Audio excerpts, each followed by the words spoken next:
This session is about training and being vibrant, I think is what the promise of the title. That's Lorenda's job. I'm vibrant, he's smart. What we're going to share with you some ideas and use it as a way to discuss ideas in your office and kind of brainstorm some about how to improve the level of practice in forensics and share resources among the people that you work with. And I'm also going to show you more that you all got that weird email about inviting you to a page. The Gideon. If you didn't, it probably went into your junk mail, spam mail thing, and you might want to check there. Anybody actually looked at it last night? No. Really? It's horrible. Sort of horrible version. So I'll show you some of what's in there and encourage you to go look at it and think about how you can use it also during this session. I'm going to try to time that when George is here because I'm trying to get ADA to use it to distribute videos and things from this conference. So we will do time. I'll show you that later. Well, I heard you didn't see it. As a training director, is anyone a training director than Robert? What happens is you supervisors run into some issue somewhere and go to some training director or someone who does training and say, we need to do a training on this. With the magical thinking that just one training is going to solve all those problems, which rarely happens. And that's sort of the story of in Kentucky, the many mistakes I've made in trying to get forensics level caliber hearings, that practice to raise in Kentucky is 2002, 2003. We put on, I think that's before Elizabeth and Sheila were with us, we put on a big annual conference, 2.5 days. All of the sessions were about challenging forensic stuff and forensic things. With nothing else, just we put on a big conference, go out and do it. So what happened with that? That was a nice time in Louisville. Maybe a few people grabbed some pieces and did it, but it really didn't change the level of practice out there. And we've repeated that in various permutations. Last year we tried a little bit different strategy. We brought in some people, Michael Sachs and some others, talked about the NAS report. And we had a small work group, a forensic science work group that included the main person on it is an appellate lawyer who's been really actively litigating the losses that we've had in these cases, but we'd rather win them in the first place, and who has a math background and is very interested in it. That started a little bit of energy, but didn't, that group started to raise their practice, but they weren't sharing it out. So what we're trying to do in Kentucky now is we have some funding help we have 4 Public Defender Corps fellows from Equal Justice Works, and they have half a caseload and the other half is to help us on an issue. So we have one, she's here in the other track, Andrea, who half of her work life is going to be to help people with forensic stuff and to help us get organized in that area. The other thing we're doing is we have 30 field offices. To have a person in each field office who's connected up with and part of a network that gets more training, has more conversations that Elizabeth is one of the leaders of, to try to get that connection in every office. So it's not just Jeff put on training, so all our problems are solved now because we went to a training, but try and get that more following. So next time I see you, I'll let you know how that worked. We're at the early stages of that, and this conference gives us a chance to bring some of those people together to start to get some more training and have a meeting and do some trainings in Kentucky.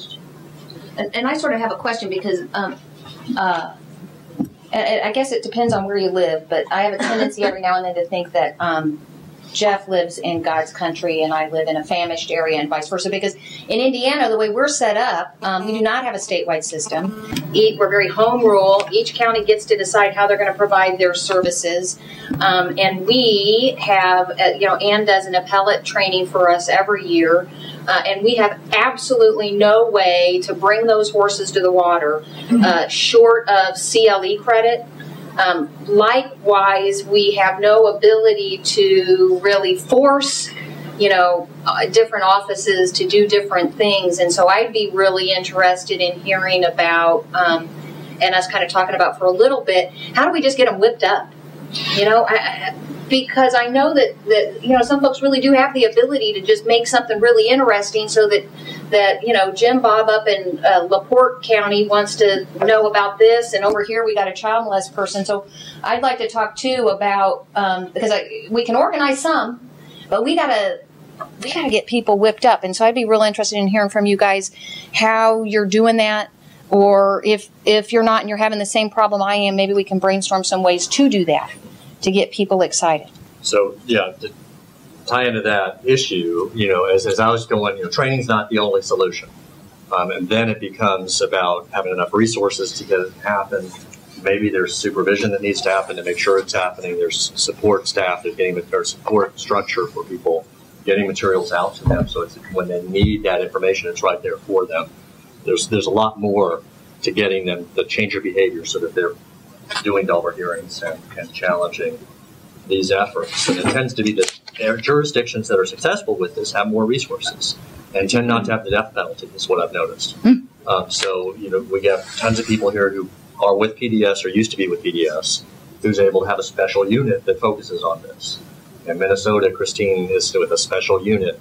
In Minnesota, doesn't have the death penalty, so they don't need that special unit that does death penalty cases like we have in Kentucky, and they're able to focus on it more. So my assumption is that most of you are like us, and there's no money to make this happen. We have to be creative and find a way to do it with very little or no resources there. And with that, we'll open it up to you guys sharing things you've tried or things that you might be thinking you're going to try, or posing questions for each other. And then a little later, I'll show you this website that's a possible resource that doesn't cost you any money, and I'll show you how we're using it in Kentucky. I'm in Miami, and obviously we're a pretty large office. We have about 190 attorneys, and we've tried a lot of different things. We've brought people in, we've done all-day seminars, and then we've done in-house seminars, and I still don't think it hasn't worked as successfully as it can be. And I think when I get back to the office, the one thing I'm going to try to sell my boss on is the Chicago model, or sort of a combination of Chicago and DPS model of actually having a forensic unit. And if we can afford it, if we're able to have the staff to do it, I think that's the way to go. Because I think that energy, when you have people who are really into it and passionate about it sort of spreads to everybody else.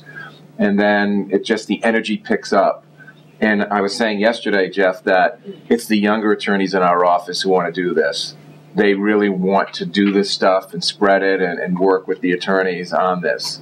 I mean, we have one guy in the office, all he does, he focuses constantly on forensics. He came from, I'm not sure he went to law school, but he came with a background in forensics, and ever since he's been in the office, he sends people stuff about forensics, fingerprints, he keeps up to date with everything. That's the kind of thing that we need to continue doing. If you can find someone in your office who has that kind of energy, you got to tap into it and take advantage of it. And does he get recompense for that in any way? Well, unfortunately, he's waiting to get into the bar, so he's not an attorney yet. So he has some time to do that. He's got a lot of time to do it, but once he gets into the bar, what I'm thinking of is seeing if we can compensate or give people extra money for maybe being part of that unit, because money's tight everywhere. I mean, no raises for the last how many years. In fact, I don't know if you guys know, in Florida now, we have to contribute to our pension. They just passed that. So they're taking money away from us and giving us, instead of giving us raises. So Carlos is trying to find ways to give people bonuses. So special units, doing this, doing that, mentoring, and I think this might be a perfect thing to do. I think if you can, that's that's a resource driven. But if you can have people at full time, that's their job, and they can create training materials and model the work and help people. The closest we can get to that in Kentucky is we've got a half a new attorney, right, who's going to be able to help us, and that's huge for us because we've never had that before. The second option is to work with the local criminal defense lawyers. We have what's called FACDL, Florida Association of Criminal Defense Lawyers, the Miami chapter. We work with them very closely, and I think it's good to work with those kinds of people closely to put on joint presentations, and you work with them. And so we've been doing that also. I happen to be the co-chair of the CLE committee for FACDL and the director of training, so I'm able to coordinate both of those things. Well, I hear that Florida bar is just a bitch, and if he can't get past that, you let us here in Indiana know. Okay. You know, I don't. I'm one of the few programs that I know I'm going to get killed for saying this that is not in the money issue right now. I do have money to send people to training or whatever, but I don't know that that's the answer. I don't know that that's the answer. I mean, the training aspect of it. Right.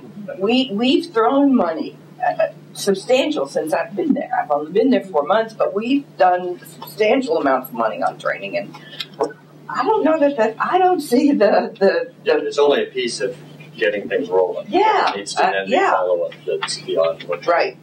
Right. Well, you know, are you able to have dedicated staff who are the specialists for this? Do you have money for that? We probably could, yes. Yes, we kind of have. I was just sitting here thinking yesterday.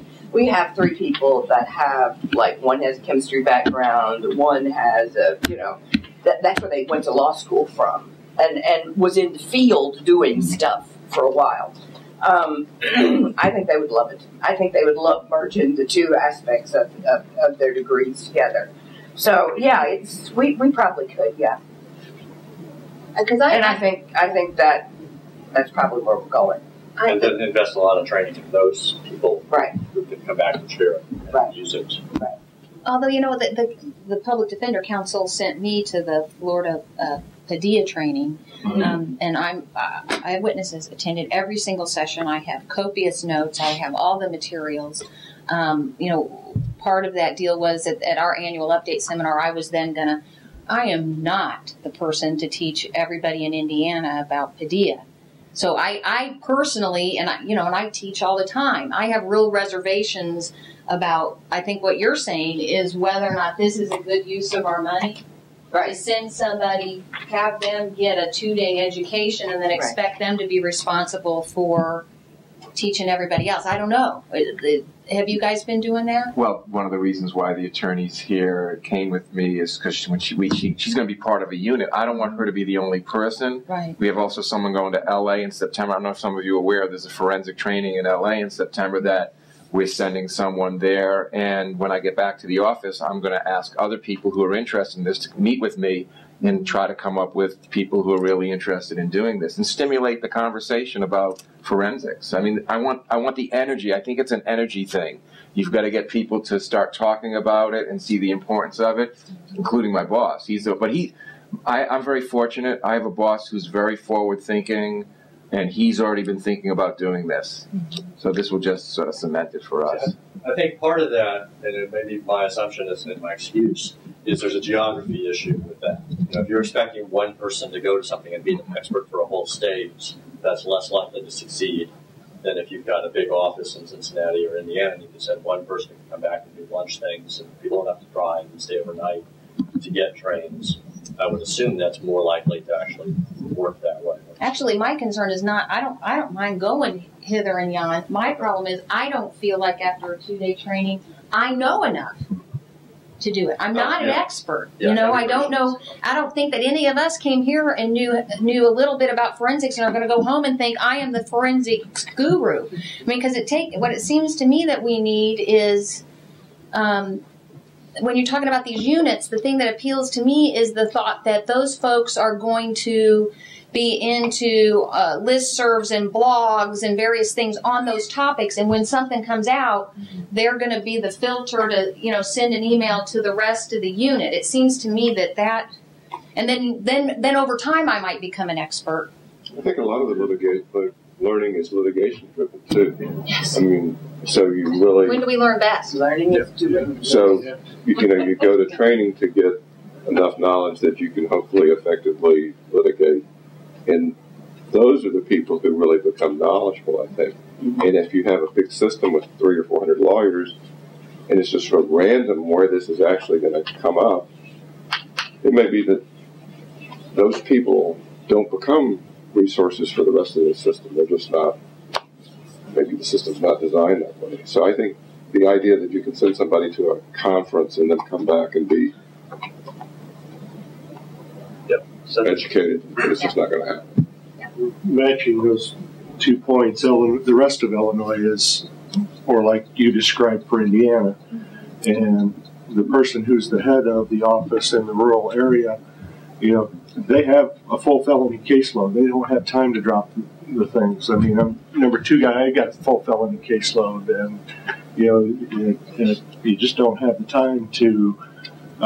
And in smaller counties where these issues don't pop up all the time, you don't have the time or the money to go sit in a 2-day DNA training when you might see 3 DNA cases, over the course of the year.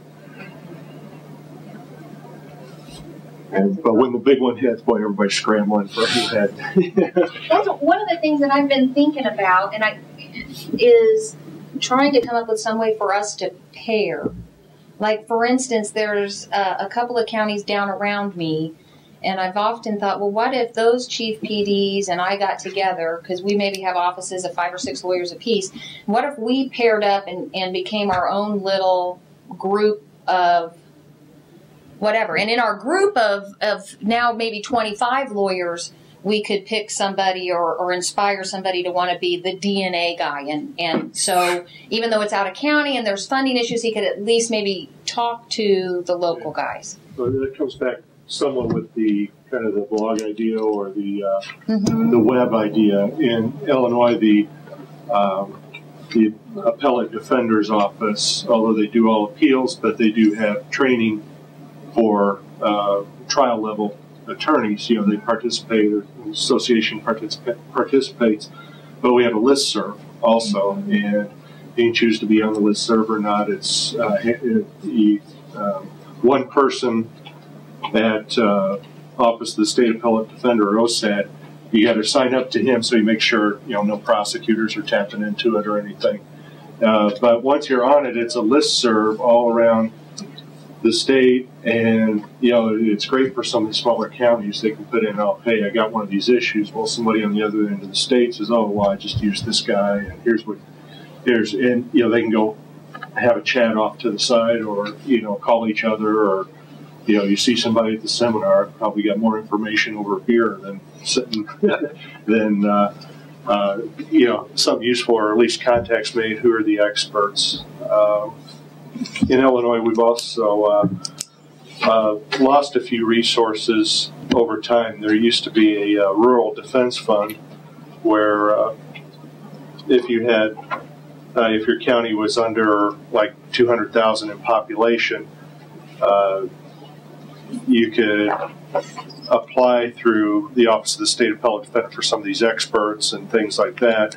That took the weight off some of the local people, going to their county boards and whining for money and things like that.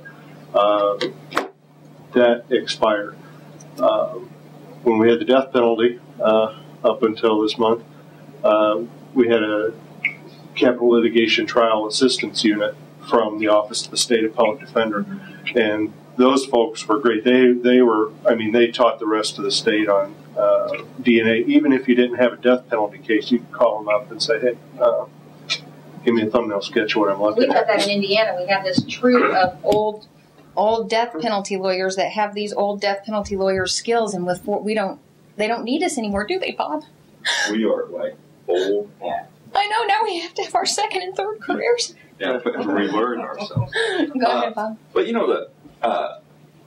it seems like, and let me talk about Indiana because that's what I know about. But the Public Defender Council, we're spending a lot of money on lobbying. We don't have a training director. A training director could do this sort of thing. We don't have a staff attorney that has this sort of expertise, and we could. And it would be a centralized sort of way to allocate resources and funds, and it would be someone who, even though it would require rethinking and reorientation of how we do things, could travel to outlying counties to help do these cases. Very similar to what your group does in-house. That's a little different maybe in Marion County, where there are 140 full-time lawyers and 100 part-time contractors. It's probably different in Kentucky, where you have a centralized control authority. But it seems to me this would be a valid thing for defense communities to look at, and in particular in Indiana, whether or not we should have a DNA person, for example. Norm just perked his head up. So No, I said something similar to this yesterday, and Bob is suggesting the same thing, and I'll plug Larry Landis about it.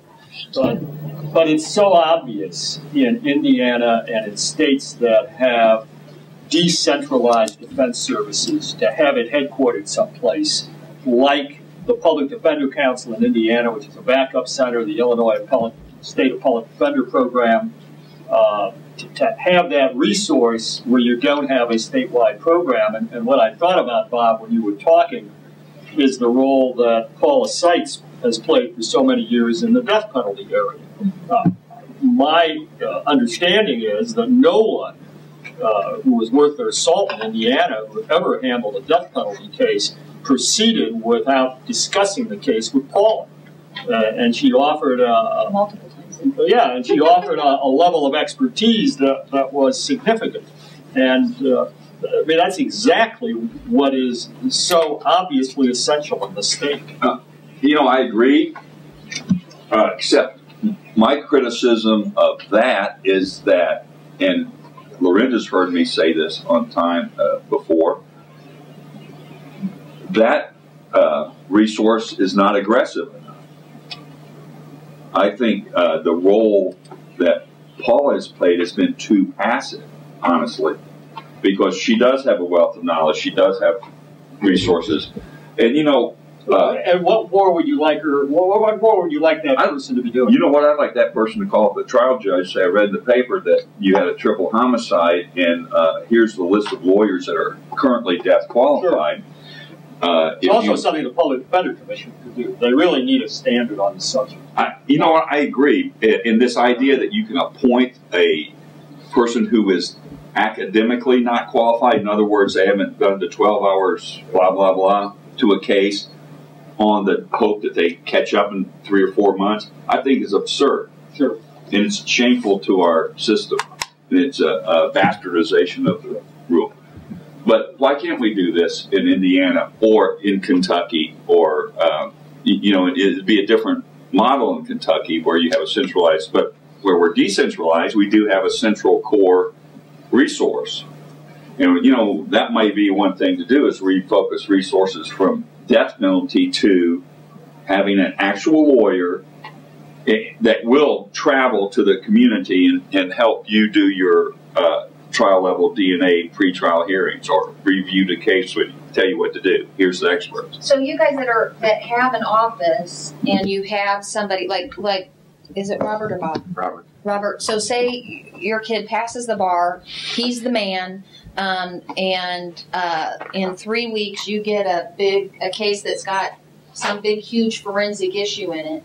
Are you able to then say, okay, Mr. Brain Trust, go over here and sit second with those people? We don't have that. But Chicago has that. Chicago has a unit where they can do that. That's what we want. That's what I want. I go back. That's what I'm going to strive for. Because I think even in our decentralized thing, you know, we've got some staff attorneys who are excellent on keeping up on the law and stuff, but Stacy, who was here yesterday, Alana, is, you know, quite gifted in forensics. If we had the ability for the council to send somebody out, you know, it doesn't have to be sitting second chair even, but it could be multiple meetings or something. Or maybe even do the hearings. Like, yeah, that's what really appealed to me was the way you described your forensic folks to swoop in on the case and do the hearing, prepare the hearing. Yeah. That would be a better model. You really need somebody who's dedicated somehow, whether it's a unit or not part of a formal unit but has a reduced caseload and can spend time. The thing is, it's complicated to learn and it changes all the time. So you need somebody not only who gets training today and learns what DNA is like today, but next year DNA is different than today. And so you have to have somebody who's dedicated and who can keep up. And then you have to have somebody who gets enough cases coming in, because you could have 10 DNA cases. They could each have different issues. If you bone up and handle one DNA case today, and then you don't handle one for another year, it's like a foreign language. It's gone, and you have to relearn it. Right. it's complicated enough. We can know it, but it's complicated enough that you need somebody who's doing it every day. And you'll find the first couple of cases you stumble through, but then you learn more, and by the fifth or sixth case that you've done in a year, you really understand what you're doing. So let's talk for a minute about how do we inspire people who maybe aren't going to get paid more, aren't going to get a reduced caseload, to be the guy who wants to be the child molest expert.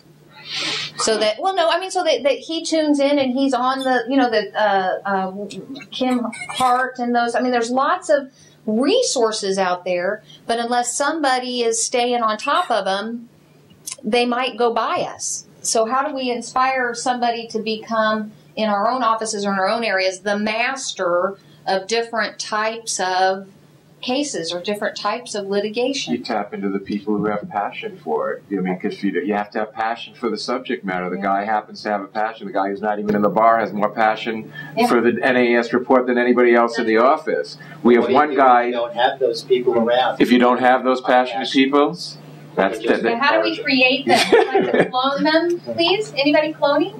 I don't know that you can create it. No, it's just one of the things we've been doing a lot of interviewing. And my favorite phrase lately is, I want somebody with fire in the gut. Yes. If they don't have that, I don't give a damn how skilled they are. I don't care. I don't want their GPA. I don't care. Yeah. I want the fire in the gut. That's who makes the good public defender. Yeah. Oh, you're doing your hair. I thought for sure there was something.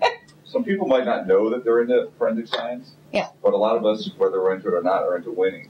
Amen. And you can win more cases. When I first started doing it, I had no idea about DNA, but I started doing it in drug court as a new attorney, started challenging drug chemistry and started winning cases. And that felt good.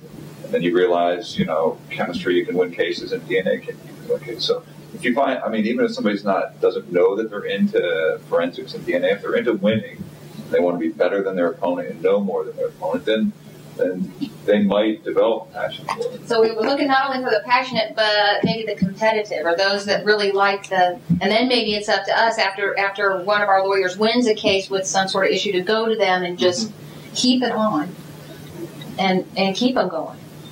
And not only that, have that attorney who's litigated something be recognized for what they've done and share the information with other people, do a training or staffing. What did you do in the case? It gets them interested in it. That's what we do. We do staffings all the time on these issues. And you'll find the people who are interested in during the staffings. When you're saying staffing, that's like staffings of cases. Like if someone has a case and there's a DNA case issue, reviews. It's case reviews where 6 or 7 people get together and they talk about the case, and it starts to spread that way. Those of you who aren't speaking much, my guess is you're thinking, there's no money to do this in my office. They don't necessarily have a person who's doing it. What are you guys thinking about what happens to this 2 days that you spent here? And how do you bring that back in a way that helps others?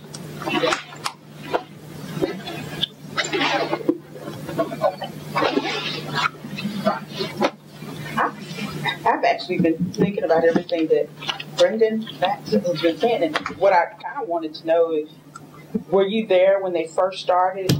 If you can kind of tell us how you all reached the point that you are at today. Yeah. Well, there was really one event that got our unit started, and that was in 1999, 2000.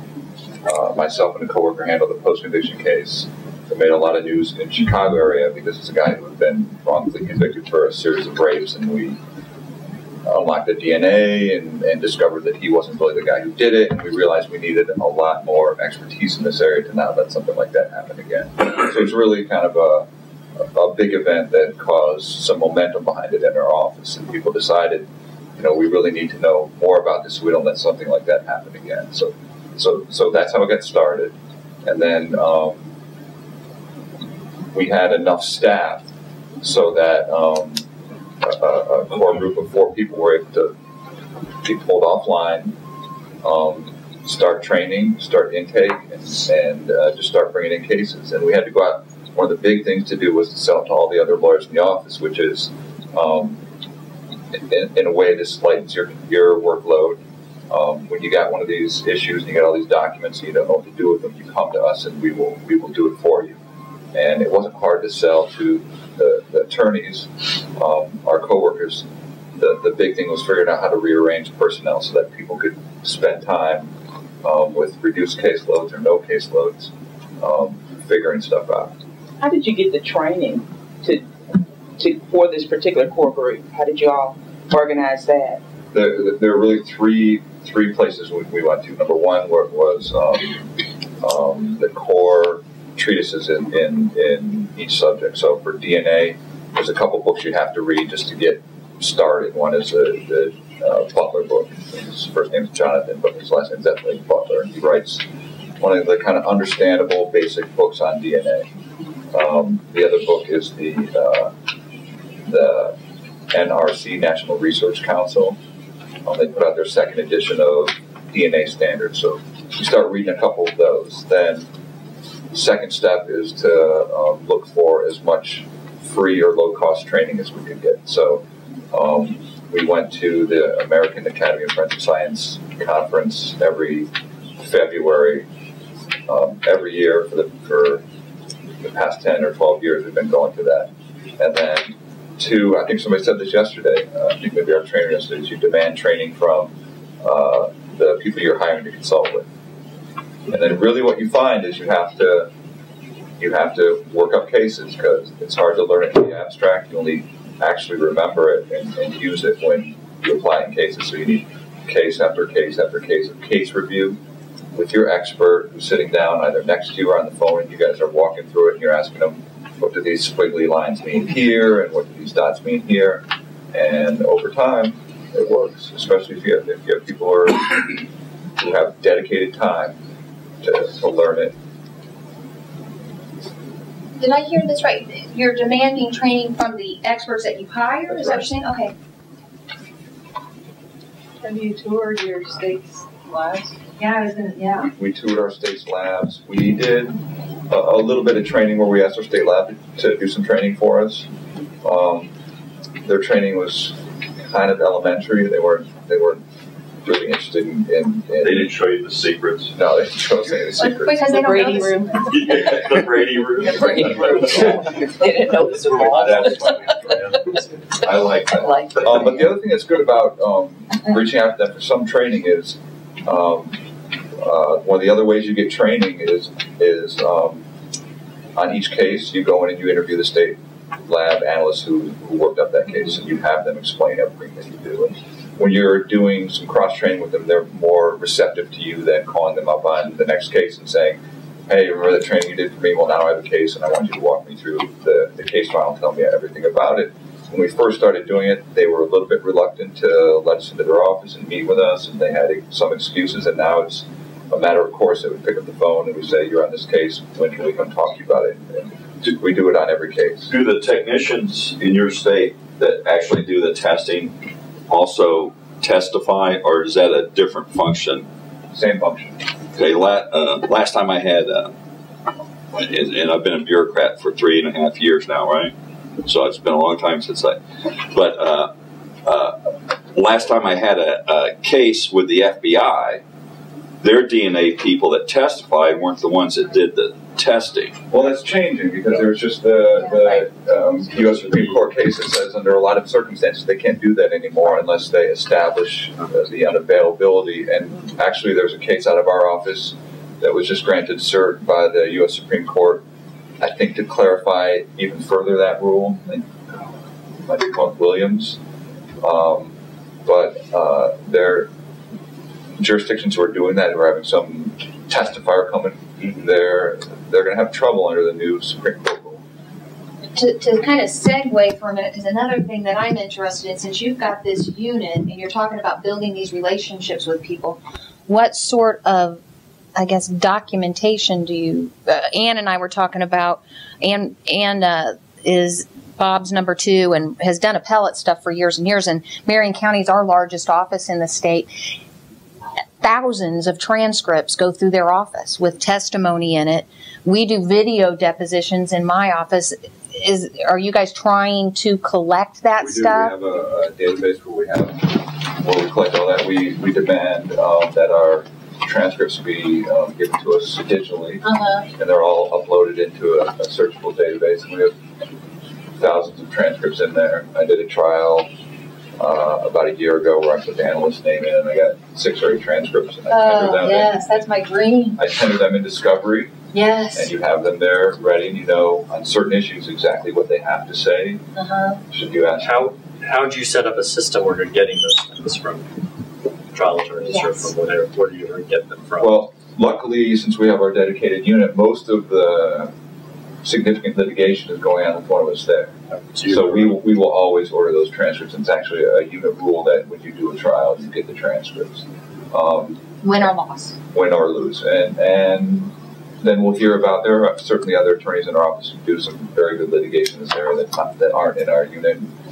We find out about them, and we order those transcripts, and we get as many as we can. Where are they housed? The hard copies are housed in our main office, and then the database is on a main computer in our main office, but there's also terminals around our different locations where you can search right at that terminal and print out the transcript. Okay, so they are in a digital format. Yep. So they're kept on a server within the office. Okay, well, we're talking about computers. Why don't I show you some of what this thing I talked about yesterday can do? Because I still assume that some of you are saying, yeah, Chicago can afford a dedicated server, but I can't do all that. So as that comes down, so what I'm showing you is something you can use for free. And this is what you sent us, right? This is what the email I sent you that I encourage you to put aside 15 minutes. I'm going to show you just a little bit of it. So get in there and just start clicking on things and see what happens. This is the best way to use it. What I'm finding out is there's so much different information in the public defender world that it's really hard to have an organizational system that everybody likes.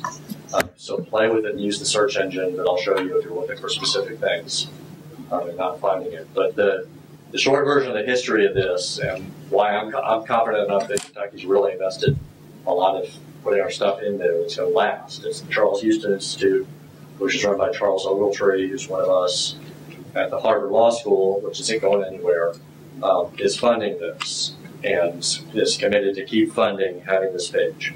They're paying for something called Nine Touch, is the behind-the-scenes software and what's going on there. That's a big corporation that also isn't going to go anywhere. They do the wikis for Procter & Gamble and other major corporations, so there's good security behind the scenes of it. That doesn't mean that Procter & Gamble's be able to get up to our stuff, but that's my comfort level that this isn't one of those fly-by-night internet things that's going to go bankrupt tomorrow and I'm going to lose all my stuff, my work that I did. So we've started using it in Kentucky a lot, and I'll show you that in a minute to give you ideas of what you could do with it. There are lots of nice things about it. One is that you don't have to know HTML code to be able to do it. You don't have to be a computer programmer to do it. It's not much harder than using Word. There are a few tricks that help you get a few little things in there that aren't hard to learn, and there's a page on there, this contribute page that tells you those tricks that will make it easier and faster for you to do.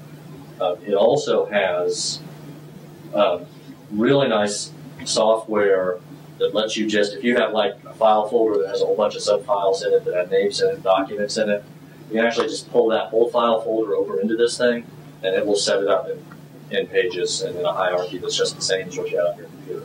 So it's not like a lot of things out there we have to load every document individually. You can just drag in stuff and stay for whoever you want to see it. The security behind the scenes is good. In Kentucky, we had to go through our Commonwealth Office of Technology to be able to use it. They researched it, came back and said it's much better than anything we could offer you. Go ahead and use it. It's fine with us.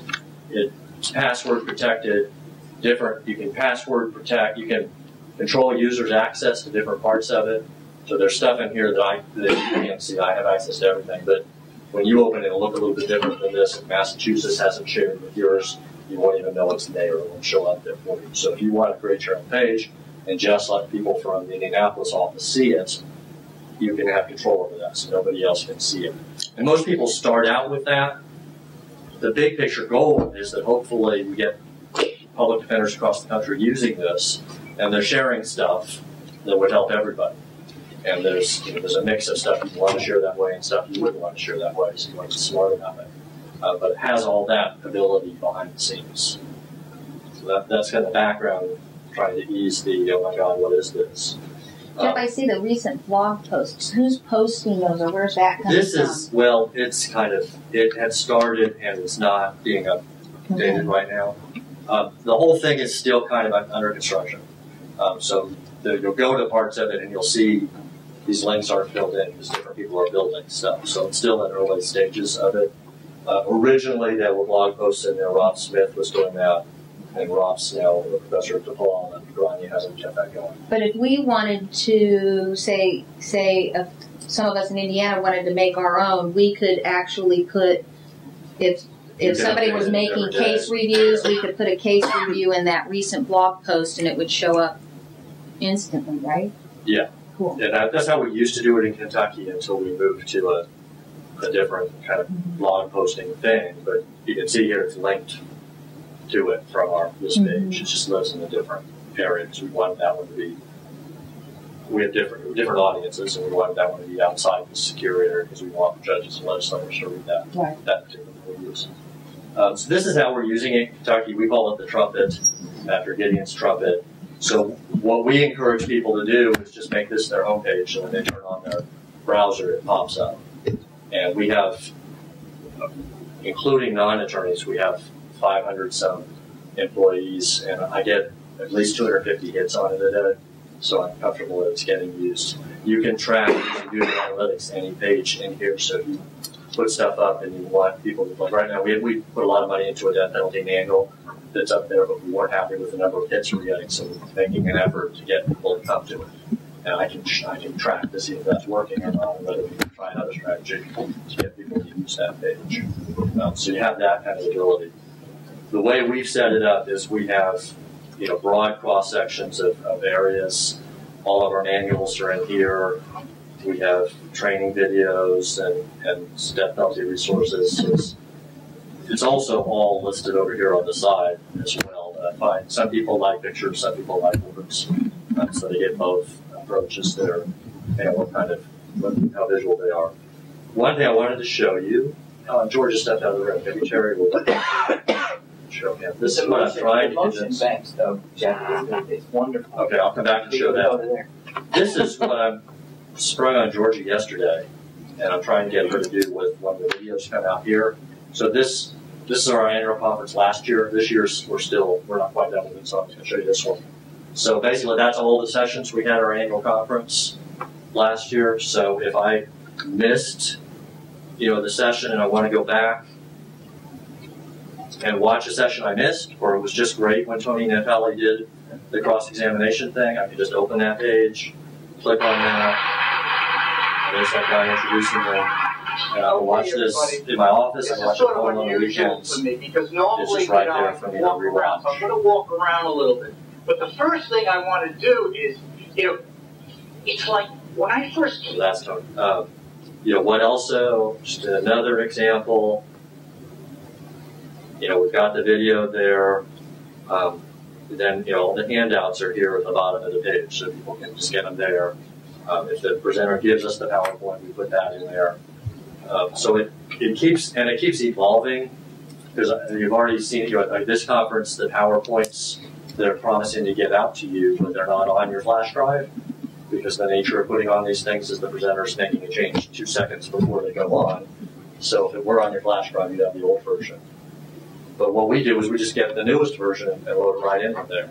And we're doing it at the conference if you have Wi-Fi. So it can be updated right away and people can be on Wi-Fi and see it. So my hope is that ABA will do something like this with these 4 conferences so that you can get stuff from this one, but even if you're not, I'm assuming you're not going to the similar conference in Austin, But as they learn and improve things, you get into that sort of stuff. Has Doris seen this?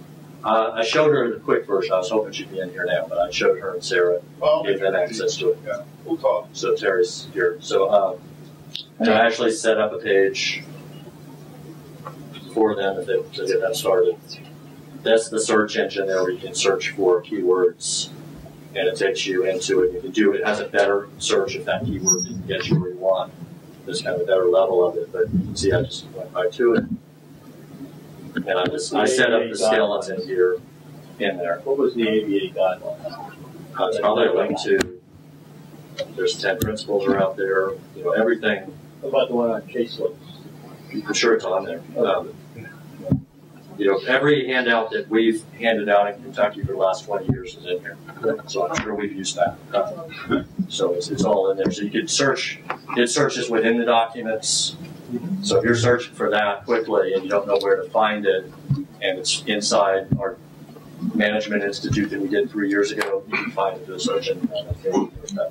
And if you think about the different ways that people learn and the people that have the squirrel problem, you know, if you're putting this on the website, they're actually able to look at it while the people are talking. And for me, this is like dream world because I can't hardly sit still. So Sheila has talked about our motion banks. I'll show you that really quickly. So this is just the different banks we have. We have trial motion bank, generally, death penalty, post-trial briefs. This took a lot more time. You don't necessarily have to do it this way, but it makes it easier for people to find it. You know, we made the effort to have an index so that you can browse through an index. You can also do the search, and it kind of depends on the personality of the person, which one they like best. And so if you don't have the time to do the index, you can just dump things in there and make it searchable. And that's better than not having anything at all. So I'd start with that and then get a clerk to work on the search. But we borrowed this structure from Ohio, actually. She wasn't there then. But you can scan through that. You know, if you've got a due process issue, you can do it, and you click on it, and you can get into the motions. We've actually also loaded into a, I think it was a good example of this, like bond. So if they click on the bond generally, we also put in there the black letter law on that in Kentucky. So it's right there while you're thinking about motions. You can first read I think the basics I need to know, and then you can look at the motions in there as well. Elizabeth or Sheila, what else should I show them? Can you put links to external sites? Yeah. Because I'm sure we're going to load everything from this onto our site, so rather than load it in 2 places, it'd probably be easier to just put a link over to. Okay. It depends on how you want to use. This is all password protected, so if, like my videos from my conference, I don't want to publicize. Right. So I put it here to my conference. Right. That's not the link I was going to show you, but like this Advocate Online, that's a public blog that we have. It just links to that like any web page. So you can jump back and forth now, but it depends on what you want to use the security for. This page I don't want security, but I want people to find it easily if this is their home page to jump into it quickly there. All these videos are also, I've ripped the audio off of them so they're on a page where I listen to podcasts when I mow the lawn and when I drive a lot, so I can listen to old conferences while I'm driving here. So that's not that difficult to do. So that's all available to people who live in that sort of world, lots of manuals. Just let me show you some. So back to that's the Kentucky. So you have, if you want to do that, you can. And it's free, and you can email either me, if you can't forget it, but you go to the homepage of this. Ronnie O'Neill is the person at the Houston Institute who's in charge of this now. And as I was saying yesterday, she was a public defender in New Orleans for 3 or 4 years, and is now doing this full time. And was a computer programmer before that, so she can help you to run into issues with things that are in there. There's forensic stuff that's developing. There's a Defender Index that's also developing. The hope is this will be all stuff that's available to any public defender anywhere. And you can see the blue ones mean there's something there, and the black ones mean there's nothing there yet. So they're working on it. The one that on forensics is the best, if you happen to have a shaken baby syndrome case, this is the future, hopefully, for all of these, where you can go to it, you have a web page there, you can go in and find motions and pleadings from what they did in other states. Of course, you've got to make it work for your state, but that's a great starting place to get into. Here's what happened in Arizona, Mississippi, other places. So it's at the stage where Kentucky's done the most right now. The Innocence Network is doing a lot. Massachusetts, you see, is starting to build things. It's open, and we're out there recruiting people to get into it. My suggestion is, email Grania, set up a page, make it just private to your people for a while, and then come back and think about, okay, what can we share with others that's cool here? And you start to feel guilty about sharing the things that are out there for others and contribute your stuff to it. So what questions or ideas does that spark for you? Let me show you one other thing that I've got about there's something called the National Alliance of Indigent Defense Educators, which is the new brand for what used to be the trainers section of NLADA that I'm a co-chair of with Phyllis Zubin. If you're not a member of that, keep an eye out for more stuff coming out, and I encourage you to be a member, particularly if you're a trainer. You don't have to be a training director. You can be just someone who does a lot of training, who's interested in what's going on there in that field and getting better at it. This, you can see it's sort of set up like my Kentucky page, but if you go into this and you click on things, it's more aimed at the big picture. You can see schedules and learning objectives and sort of structures that other systems are using in those topic areas.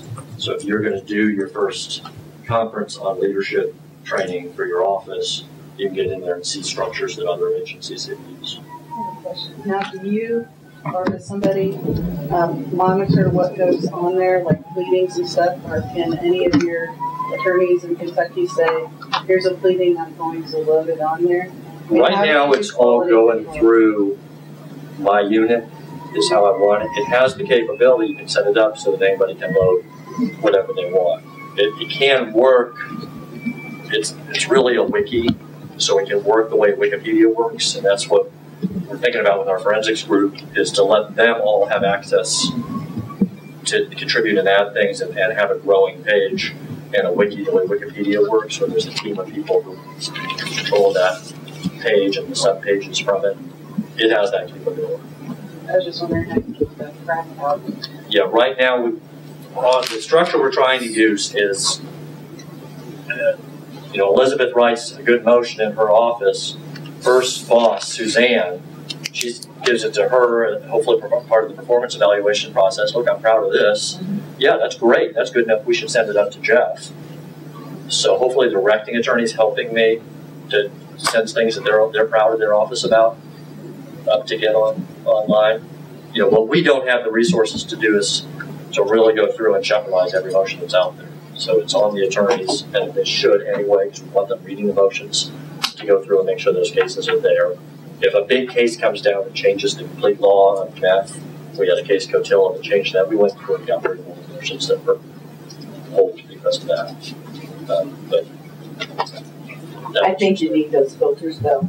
You actually got two filters. You got the directing attorney, and then you got your unit. Because before there was a ton of junk on there. Yeah, they just I haven't cleaned up all the junk. Useless. I erred on the side of putting up too much stuff, and hopefully the local attorney will see that there are 10 motions on that subject, and think 3 of them are, man, I would never file that. Find something to help them. Just as a resource thing, because it's hard. I think there's 900 to 1,000 motions there, and I don't have the ability to read all of those, so make sure that they're all shepherdized today.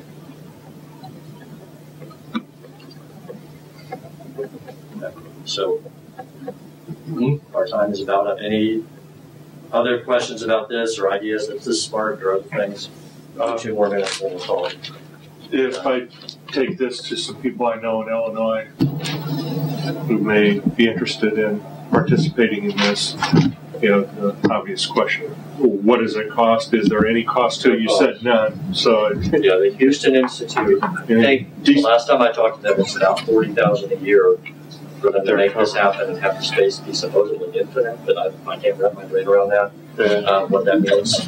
But they're taking care of the cost. The cost is the time of figuring out what to put in there and putting it in there. But in terms of anything out of pocket for you, there isn't. And the goal is to get as much stuff in there and help indigent defense. That's why, they've got private funders who are taking care of this, who have money or trying to help us. So email Grania, or if you forget her, you can email me. And feel, if you have, questions about security or how agencies are using it, I'm glad talking to somebody. So there are a lot of questions that you should ask and be worried about. And we went through that process and got comfortable enough in Kentucky that we're using it. We do, just in case, have it all backed up, somewhere in case that went down, so we don't lose all that work. There's a certain level of paranoia that's always good in the public defender world. Just on the topic of web resources, people should know that the ABA has a fairly extensive research archive at www.indigentdefense.org. It's not really apropos of what this event is about. It's more systemic reform issues. But there's a lot of information there about funding, salaries. There's a recent report on reclassification and alternative revenues. So to the extent that you are collaborating with others in your state and working on systemic reform or infrastructure issues, that's a resource you should be aware of. And it's all public. It's not password protected, so no special credentials are needed. So you see on the side, it has the reports and things that you talked about in here with baseload stuff. Or you're going to well, we were talking about in the next session. Okay. It's .org, right? Correct. Indigentdefense.org. Gotcha.